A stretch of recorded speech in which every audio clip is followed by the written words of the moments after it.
நான் அசாம் பற்றி பேசுகிறேன், அங்கே தேர்தல் என்பதால் கூறுகிறேன் என்று யாரும் நினைக்க வேண்டாம். இவர்கள் கொள்ளை பாவம் செய்திருக்கிறார்கள், அதனால் பேச வேண்டியிருக்கிறது.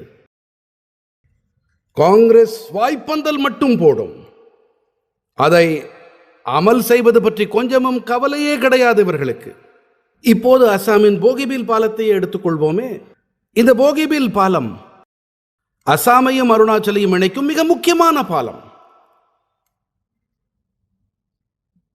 பல ஆண்டுகளாக இந்த திட்டம் தொங்கலில் இருந்து வந்தது. நாங்கள் வளர்ச்சியை முன்னிறுத்தி அதை பரிசீலனை செய்தோம்.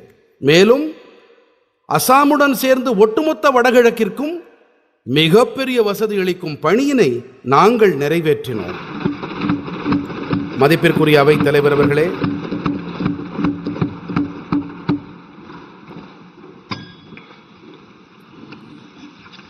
அமலாக்க விஷயம் பற்றி பேசுகிறோம் என்றால் நாங்கள் எப்போதும் ஆதாரங்களை முன்வைத்தே பேசுகிறோம். நாங்கள் திட்டங்களை நேரத்திற்குள்ளாக நிறைவேற்றுவதிலே முன்னேறுகிறோம். இப்போதெல்லாம் நடக்கும் பணிகள் குறித்த காலம் முன்னேயே நடக்கிறது. ஒட்டுமொத்த உலகம் வியந்து பார்த்தது. 2030க்கு முன்னாலேயே இலக்கை அடைந்தோம் சூரிய சக்தியிலே.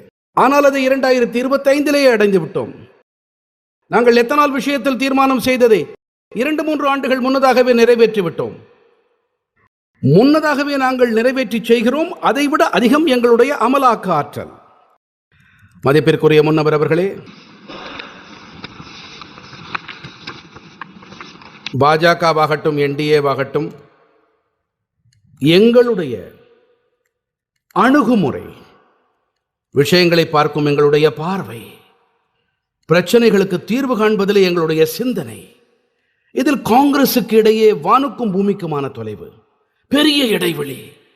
நான் உங்களுக்கு ஒரு உதாரணம் அளிக்கிறேன். எங்களுடைய சிந்தனை என்னவென்றால், அதாவது 140 கோடி நாட்டு மக்கள், இவர்கள் எத்தனை திறமை உள்ளவர்கள், அவர்கள் பிரச்சனைகளுக்கு தீர்வு அளிப்பார்கள். இதுதான் எங்களுடைய கருத்து. நாங்கள் நாட்டு மக்களிடம் இந்த நம்பிக்கை வைத்திருக்கிறோம். அவர்கள் வல்லமை மீது எங்களுக்கு நம்பிக்கை இருக்கிறது. இதுதான் ஜனநாயகத்தின் வல்லமையாகவும் இருக்கிறது. ஆனால்